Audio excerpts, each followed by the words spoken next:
오늘도 하나님께서 저희들에게 2022년 첫 주일날 귀한 말씀 허락하신 거 있습니다. 우리 같이 읽겠습니다. 요한복음 2장 3절에서 4절까지 말씀 같이 읽습니다. 포도주가 모자란지라 예수의 어머니가 예수에게 이르되 저희에게 포도주가 없다 하니 예수께서 가라사대 여자여 나와 무슨 상관이 있나이까 내 때가 아직 이르지 못하였나이다. 아멘. 대부분의 교회에서 하는 말들이 있습니다. 예수 믿으면 부자 되고 잘 먹고 잘 살고 병 걸려도 병 낫고 병도 안 걸리고 아이들 좋은 대학 들어가고 평안한 삶을 산다. 그런데 죄송하지만 성경에 그런 말씀을 하신 적이 없습니다. 한 군데도. 그런데도 그거를 오늘 우리가 말씀을 나누는 거예요. 그러면은 어떤 일이 벌어질지 우리가 한번 생각을 해 보십시다. 만약에 그런 예수가 있고 성경에 예수가 있어요. 그렇죠? 그러면은 그 예수와 이 예수가 같은 예수님일까요? 분명히 다른 예수란 말이에요. 그러면 우리에게는 심각한 문제가 발생될 수 있다라고 하는 거예요. 우리 하나님과 예수님께서 성경에서 창세기부터 요한계시록까지 계속해서 하시는 말씀이 뭐냐 하면은 하나님을 알라 이거예요. 우리가 조금 아까 찬양도 불렀지만은 우리는 하나님을 알고 예수를 알고 그리고 하나님과 예수를 참 하나님과 예수를 믿지 않으면 우리에게는 구원이 없는 거예요. 그래서 오늘 말씀 중심으로 이제 예수님께서 오신 목적과 때가 무엇인지를 우리가 살펴보면서 우리가 참 예수가 누군지 그리고 예수님을 통해서 우리가 하나님을 더 알아나가는 그러한 시간 되기를 원합니다. 예수님께서 이제 제자들을 이끌고 제자들을 이제 다 삼으셨어요. 그래가지고 이제 그 가나 그 가까운 동네 예수님과 그 제자들의 그 가까운 동네 가나라고 하는 데서 이제 결혼식이 있었어요. 근데 결혼식을 이제 갔는데 거기에 예수님 어머니도 이제 계셨어요. 그래서 아마도 예수님의 친척이나 뭐 이런 분의 결혼식이 아닌가 이제 이렇게 생각은 되는데 성경은 자세하게 나와 있지는 않습니다. 그런데 이제 먹다 보니까 포도주가 다 떨어졌어요. 근데 사실은 그 유대인들은요, 포도주를 왜 먹느냐 하면은 술로 먹는 게 사실은 아니에요. 일반적으로 그 중동 지역이라고 하는 데는 이 물이 질이 안 좋습니다. 석회석이 많기 때문에 그러나 이 포도나무에서 포도가 뿌리로 수분을 빨아들여 가지고 그 포도를 해 놓으면은 그 포도가 오히려 아주 깨끗한 물을 공급을 해 주는 거예요. 그래서 이제 그 포도를 오래 두면은 이제 그 술이 되지만은 웬만큼 놔둬 가지고 주로 물 대신 이렇게 많이 먹어요. 이제 그 독일 지역에 가면은 이제 독일에서 살던 분이 그런 얘기를 하더라고요. 이 대부분의 유럽 지역은 맥주가 물보다 훨씬 싸대요. 그래서 왜 그런가 그랬더니 거기 맥주는 또 굉장히 도수가 얕대요. 그래서 술이라고 먹는 게 아니라 그쪽 지역에는 물이 굉장히 질이 안 좋답니다. 불순물들이 많이 섞이고 석회 성분이 있어갖고 그냥 먹으면 물이 굉장히 안 좋대요. 그래서 물값이 굉장히 비싼데 그래서 물 대신 사람들이 맥주를 많이 먹는다 그런 얘기를 제가 들은 적이 있거든요. 근데 이것처럼 중동 지역도 역시 그런 지역이에요. 근데 그 포도주가 떨어졌어요. 그러면 사람이 보통 잔치집에 가면 이제 술 종류가 많이 나오잖아요. 물도 많이 나오고. 그런데 그게 떨어졌어? 그러면 어떤 일이 발생이 될까요? 결혼식에 흥이 없어져 사람들이. 어느 정도 알코올 성분이 좀 들어가야 이제 흥이 나고 그러는데 그런데 예수님께서 가만히 계셨는데 예수님의 어머니인 마리아가 아들아 술 떨어졌댄다. 이게 참 황당한 얘기거든요. 아니, 술 떨어졌는데 왜 아들한테 왜 얘기를 하냐고요. 그죠? 예수님께. 예수님이 어떤 분이신가를 우리 마리아는 아시잖아요. 하나님께서 예수님을 임신할 때 벌써 천사가 나타났고 어떻게 됐고 하는 그러한, 그래서 예수님은 하신 말씀이 뭐라고요? 우리 조금 아까 읽은 말씀? 포도주 떨어졌다 그러니까 맨 마지막에 뭐라고 그랬어요? 여자여 나와 무슨 상관이 있나이까? 아니, 이 집에 포도주 떨어진 거하고 나하고 무슨 상관이 있습니까? 근데 내 때가 아직 이르지 못하였나이다. 그런 말씀을 예수님께서 하셨거든요. 그렇다면 이 예수님께서 말씀하신 내 때라고 하는 의미가 무엇인지 그 말씀을 통해서 예수님께서 오신 목적과 때에 대해서 우리가 같이 말씀을 나누면서 예수님을 좀 더 알아가는 그러한 시간이 되기를 원합니다. 자, 우리 첫 번째로 예수님께서 오신 목적에 대해서 우리가 한번 말씀을 나눠보시겠습니다. 우리 지난 2주간 주로 이제 성탄에 관한 예수님이 이 땅에 오신 것, 이거에 대해서 말씀을 나눴어요. 그죠? 그래서 이제 천사들이 그 밤에 양을 지키고 있는 그런 목자들에게 나타나서 하신 말씀이 있었죠. 뭐라고 되어 있었어요? 하나님께는 지극히 높은 곳에서는 영광이요. 그게 지극히 높은 곳은 바로 하나님을 말씀하는 거잖아요. 그리고 이 땅에서는 예수님의 오심을 기뻐하는 사람들 간에 평안이다, 평강이다, 샬롬이다, 그런 말씀을 하셨거든요.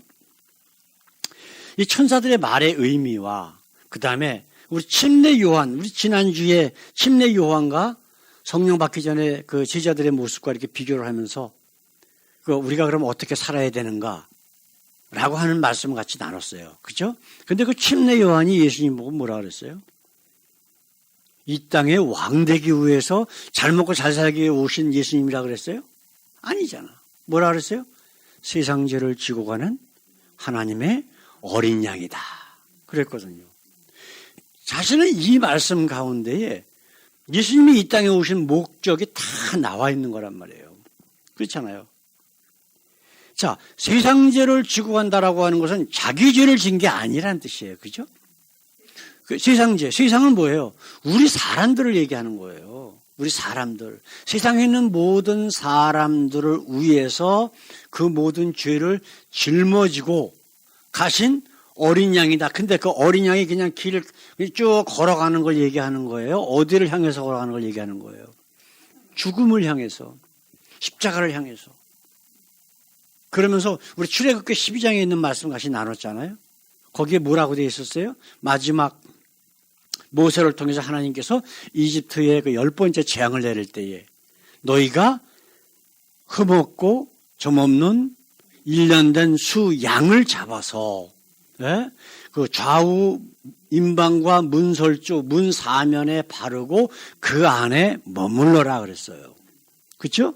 그럼 그 잡았다라고 하는 것은 그 양을 죽였다라고 하는 뜻이고 죽여서 피를 흘렸다는 얘기거든요. 예수님이 바로 이것 때문에 오셨단 말이에요. 이것 때문에. 뭐 때문에?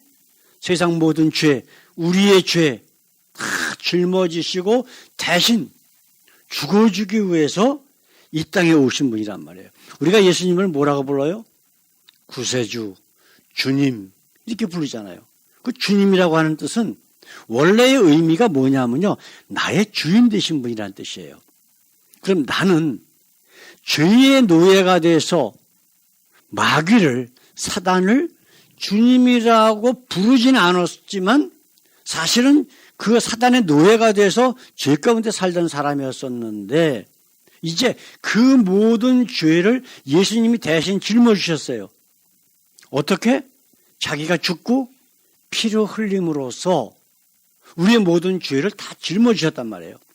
그래서 마귀가 이제는 우리의 주인이 아니라 누가 우리의 주인이에요? 예수님의 주인이라고. 그렇기 때문에 이것은 노예제도에서 나온 그런 말이거든요. 단어들이. 그러면 노예는 누구를 위해서 사는 거예요? 자기 주님을 위해서 사는 거예요. 그럼 우리의 주님이 예수님이라고 그러면 우리는 누구를 위해서 살아야 된다? 예수님을 위해서 사는 거예요. 그분이 나의 주님이시기 때문에. 그렇죠? 자, 그렇다면 조금 아까 말씀 나눈 것처럼 자, 대부분의 교회에서 말하는 예수님과 성경에서 분명히 말씀하는 예수님은 분명히 다른 존재예요. 이름이 같다고 해서 그것이 예수님은 아니라는 거예요. 한 5년 전인가요?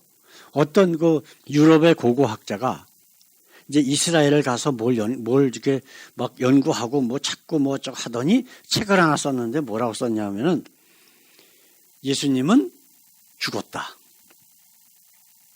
아시겠어요? 부활하신 게 아니래요. 죽었대요. 예? 근데 그 사람이 그렇게 주장하는 그 증거가 뭐냐면은 어떤 가족의 무덤을 연구를 해보니까 그 안에 요셉이라고 하는 사람의 유골 항아리도 있고 예수라고 하는 사람의 유골 항아리도 있고 이스라엘의 그 풍습이라고 하는 거는요.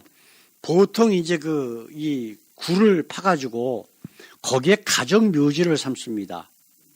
그래가지고 사람이 죽으면은 거기다가 시체를 갖다 놔요. 그러면 이제 몇 년 지나고 나면 뼈만 남을 거 아니에요?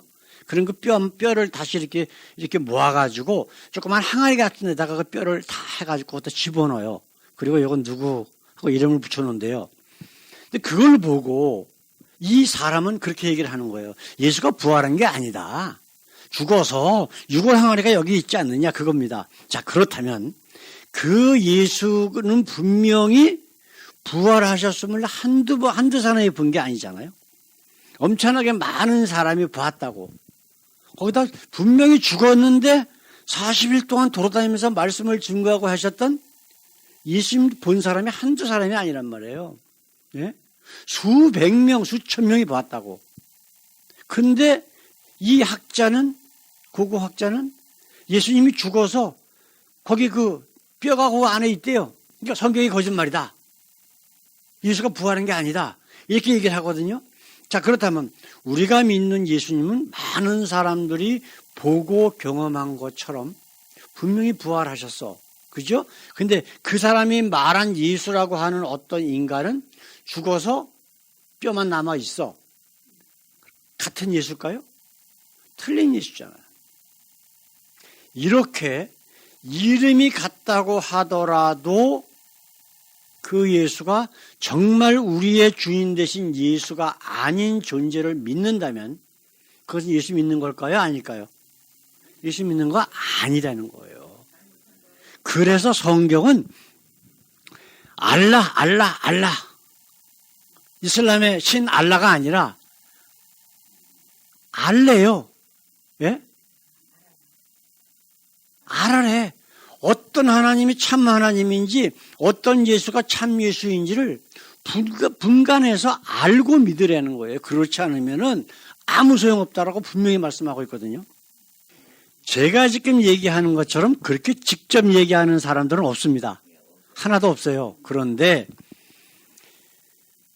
제가 지난주에 말씀 나눈 거 혹시 기억나시는지 모르겠어요. 제가 북나라에 가서 책을 보니까 베스트셀러 중에 하나가 하나님은 우리를 부자 만드시기를 원한다. 그게 있단 말이에요. 근데 그거를 대부분의 교회 다니는 사람들은 그렇게 믿고 있다라고 하는 것이 큰 문제라는 거예요. 제가 말씀드리는 거는.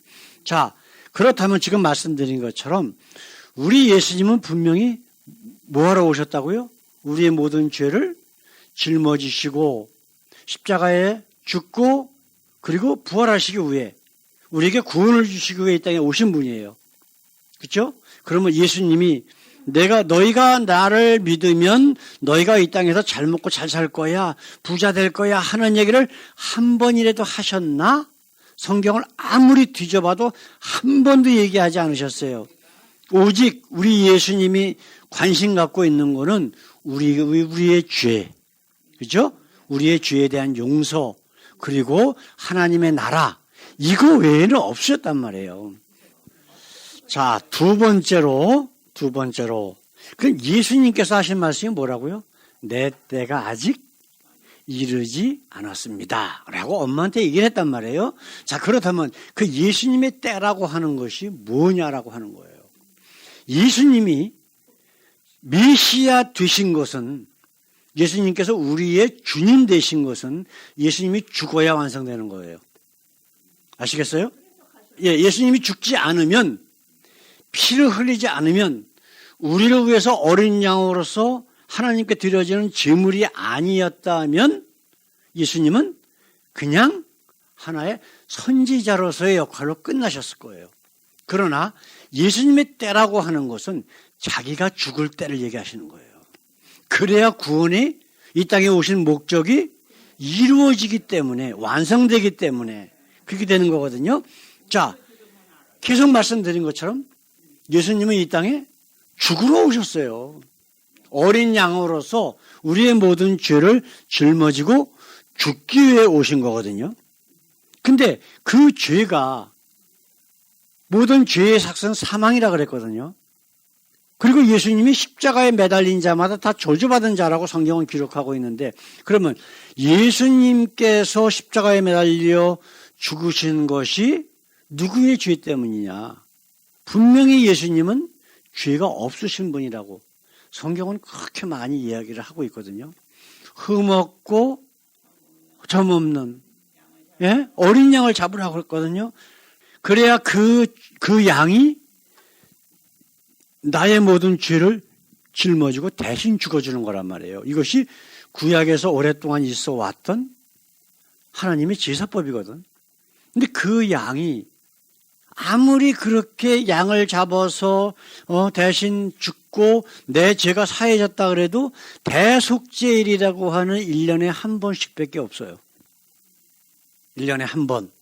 그러나 우리 예수님, 하나님의 아들로 이 땅에 오신 분이 어린 양으로서 나의 모든 죄를 짊어지시고 죽으신 것은 1년에 한 번이 아니라 단번에 영원히 우리의 모든 죄를 사하신단 말이에요. 그러나 그 죄가 용서받기 위해서는 내가 죄인인 것을 깨닫고 하나님 앞에 엎드려야 되는 거야. 고백하고 회개해야 된다는 거예요. 이것이 반드시 따라야 돼. 그럼 내가 죄인인 것을 내가 깨닫지도 못하고, 회개하지도 않는 자, 예수님이 그냥 무조건 다 죄를 용서하시고 깨끗게 하시는 그러한 예수님은 결코 아니거든요.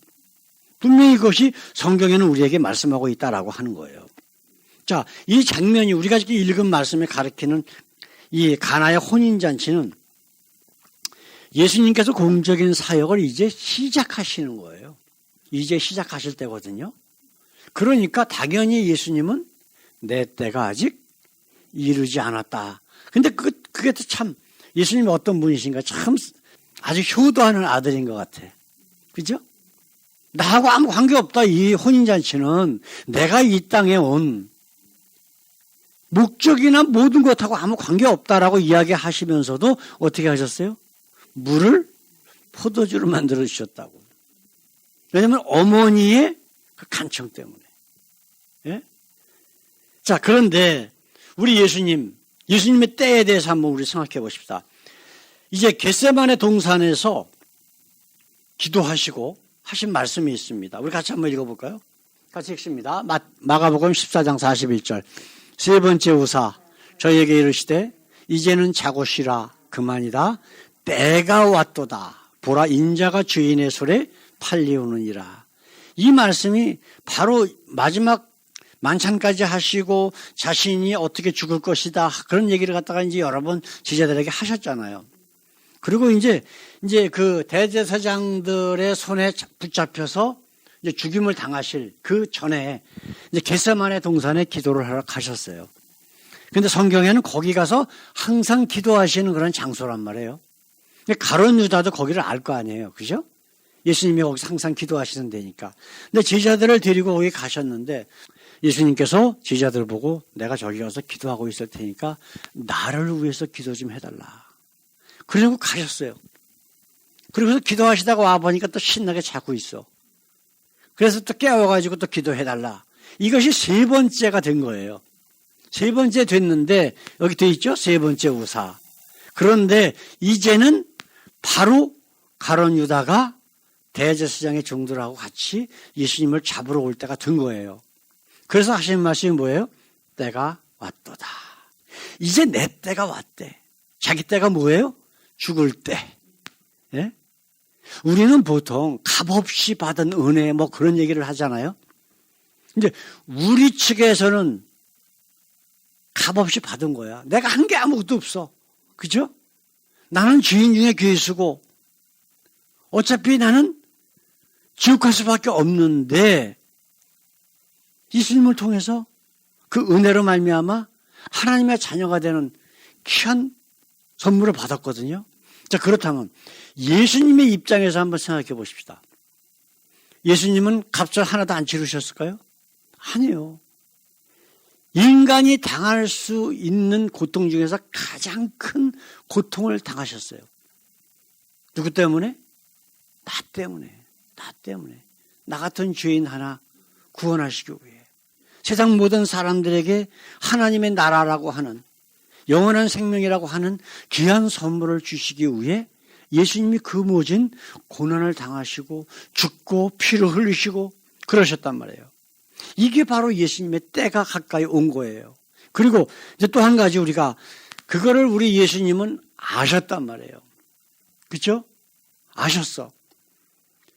그러면 자기가 이 땅에 오신 목적 그것을 단적으로 말씀하신 것이 바로 이 마지막 십자가에서 하신 말씀 요한복음 19장 30절에 있는 말씀 같이 한번 읽어보십시다. 예수께서 신포도주를 받으신 후에 이르시되 다 이루었다 하시고 머리를 숙이고 영원히 떠나가시니라. 다 이루었다. 굉장히 의미 있는 말 아니에요? 그지? 이것 때문에 내가 이 고난받고 십자가에 매달려 죽기 위해서 이 땅에 오신 것. 그렇게 죽어야만 세상 모든 사람들의 죄를 짊어지시고 가실 수가 있기 때문에 이런 말씀을 하신 거란 말이에요. 저는 이 말씀을 읽으면서 그 모습을 생각해 볼 때마다 눈물이 참 나오더라고요. 내가 뭔데 나 같은 걸 위해서 하나님의 아들이 그 물과 피를 다 흘리시고 그 고난 받으시고 그리고 돌아가셨을까? 이 생각을 하면은 너무너무 감사한 거 있죠. 물론 이제 이 말씀을 듣고 교회 다니는 구원받은 모든 자녀들에게 다 같은 은혜겠지만 참 너무나 정말 감사하고 또 한편으로는 죄송하고 그래서 점점 더 예수님의 모습으로 살아야 되겠다라고 하는 그런 결심들이 말씀 생각할 때마다 그냥 새록새록 올라오는 거예요. 그렇죠? 자, 그렇다면 우리가 지금 예수님께서 오신 목적이 뭐냐? 그리고 예수님의 때라고 하신 말씀이 과연 무엇을 의미하는 것인가? 그것을 그러면 왜 우리가 이걸 알아야 되냐면 우리가 믿어야 할 참 예수님이 누군가라고 하는 것을 깨닫기 위한 거거든요. 자, 그렇다면 우리가 제가 서두에 말씀드린 것처럼 예수 믿으면 다 부자 되고 잘 먹고 잘 살고 내 주위에 있는 모든 어려움들이 다 해결되고 하는 그러한 예수라면 지금 우리가 이렇게 성경 말씀을 통해서 깨달은 예수와 분명히 다른 존재란 말이에요. 그러면 만약에 그렇게 세상에 복을 주는 예수를 믿는다라고 했을 때는 어떤 결과가 나타날 것이냐. 우리 마태복음 7장에 보게 되면 그런 말씀이 있습니다. 세상의 마지막 때에 예수님께서 마지막 심판을 하시는데 천국문 앞에서 많은 사람들이 와서 나에게 말하기를 우리가 예수 이름으로 귀신도 쫓아내고 예언자 노릇하고 병도 고치고 모두 했습니다 라고 와서 이야기를 할 텐데 그때 나는 밝히 말하기를 나는 너희를 도무지 모른다. 이 패역한 자들아. 그러면서 천국문을 닫으시고 지옥으로 던져버린다고 말씀하고 계시거든요. 자, 그렇다면 그 사람들도 예수 믿었다 안 믿었다? 믿은 거예요. 근데 문제가 무슨 문제냐면 참 예수가 아닌 가짜 예수를 믿고 있었다라고 하는 것이 그 말씀 가운데 완전히 나타나고 있거든요. 근데 이제 목사님들하고 같이 이야기를 하다 보면 참 안타까운 게 있어요. 성경에 이렇게 정확하게 나와 있는 구원의 진리를 목사들이 거부를 해. 그래서 그거는 다 비슷비슷한 예수는 아무 예수나 다 믿어도 구원받는다는 거예요. 그러면 성경을 무시하는 거거든요. 그 사람들은. 그래서 성경을 무시하면 과연 성경을 무시하는 사람이 구원받을 수 있을까? 그 자기 스스로 목사라는 분들이, 장로라는 분들이 성경의 진리를 깨닫지 못하고 다른 사람들에게 말씀을 가르친다? 이건 말이 안 되는 거예요. 그래서 예수님은 그 유대교 종교 지도자들에게 하신 말씀이 있어요. 너희가 소경을 인도해서 구덩이에 빠진대. 그 구덩이가 지옥이거든요. 자기도 그러면서 하는 얘기가 너도 천국문에 안 들어가고 다른 사람도 천국 들어가는 걸 막고 있다는 거예요. 네? 그 예수님의 말씀이 얼마나 정확한지. 그래서 아무리 그런 얘기를 해도요. 웃어. 그냥 예수 믿고 교회 다니고 그냥 그러면 된대. 그게 얼마나 안타까운지요. 그런 걸 보면서. 자, 사랑하는 성도 여러분.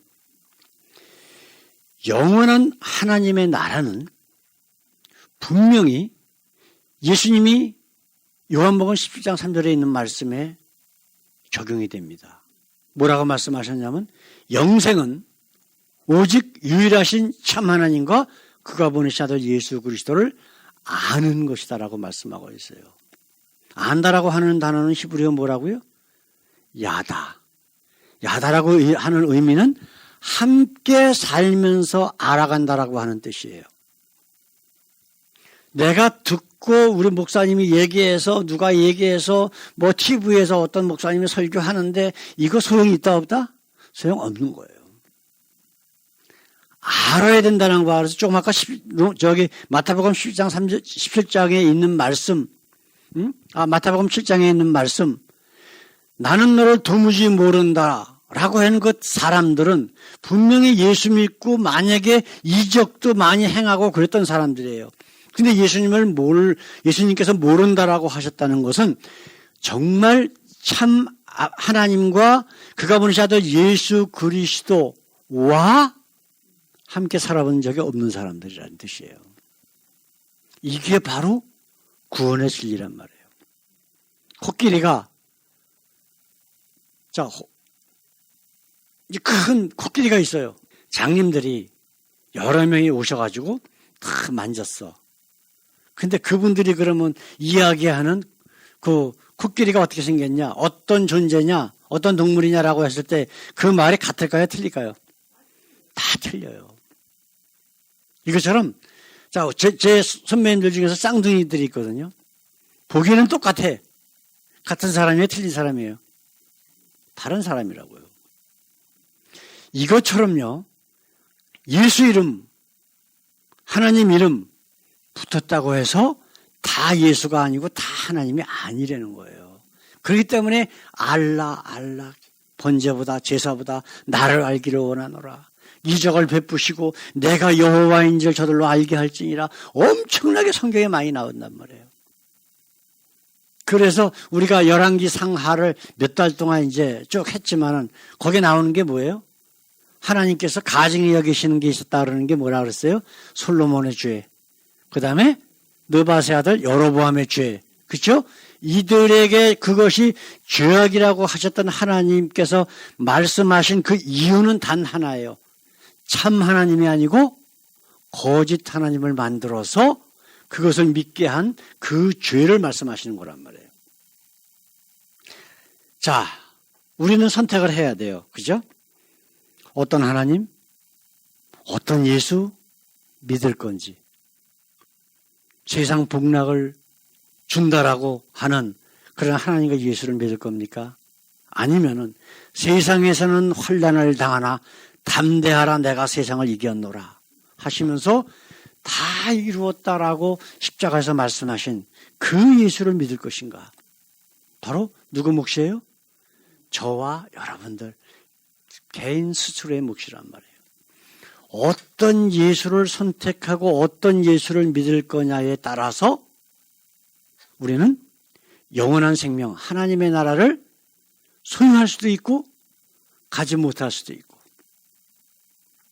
예수님이 마태복음 10장에 하신 말씀처럼 저 바깥 어두운 데서 이를 갈며 슬퍼함이 있을 거다 라고 하신 그 대상이 될지, 아니면은 천국문을 열고 내가 너를 잘 알지 그러면서 품어주시는 그 사람들 틈에 낄 것인지, 이거는 전적으로 우리의 선택이라는 겁니다. 아까 우리 첫 번째 부른 찬양, 사랑한다 아들아 사랑한다 내 딸아, 또 뭐라 그랬어요? 내가 너를 잘 아노라 그랬어요. 바로 그 단어란 말이에요. 그 단어.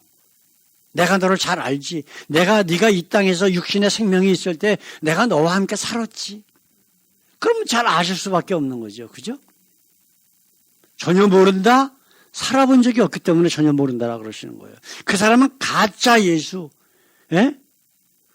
광명의 천사로 가장한 그 마귀를 믿고 있었던 거예요. 예수님인 것처럼. 예수님인 줄 알고 믿었지만 사실은 진짜 예수가 아니었다라고 하는 것이죠. 이제 2022년 이제 시작됐습니다. 오늘 첫 주일입니다. 우리가 올 한 해도 정말 참 예수, 참 하나님과 동행하고 하나님이 주시는 그 놀라운 은혜와 평강이 우리의 삶 가운데 날마다 충만하신 우리 모든 성도들 되시길 우리 주님의 이름으로 축원합니다. 기도하겠습니다. 우리 하나님, 세상에 많은 신들이 있었습니다. 이스라엘 구약 역사를 볼 적에도 솔로몬이 만든 거짓 하나님도 있었고요. 느바세 아들 여로보암이 만든 거짓 신들도 있었고요. 그 외에도 많은 하나님들이 있었습니다.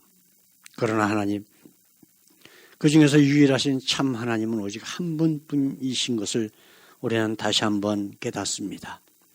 예수님께서 이 땅에 오신 목적도 바로 참 하나님을 알게 하기 위해서 오신 것을 압니다. 그래서 하나님이 우리를 얼마나 사랑하시는 것을 우리 모든 사람들에게 보여주기 위해서 십자가에서 물과 피를 다 흘리시고 내가 다 이루었다 라고 말씀하시고 죽음을 맞이하셨습니다. 그러나 또한 죽음이 끝이 아니라고 하는 것을 보여주시기 위해서 부활하셨고 승천하시고, 그리고 우리와 영원히 함께 계시는 임마누엘 되신 성령을 우리에게 보내셔서 우리와 지금도 동행하심을 감사드립니다. 아버지, 이제 2022년 새해를 맞이해서 매일매일의 삶이 주님과 동행하는 삶이 되게 하시고, 주님의 손을 절대로 뿌리치지 아니하고 꼭 붙잡고 아무리 힘들고 어려울지라도 예수 이름으로 승리하는 매일매일의 삶들이 되게 하옵소서. 감사하며 예수 그리스도 이름으로 기도드렸습니다. 아멘.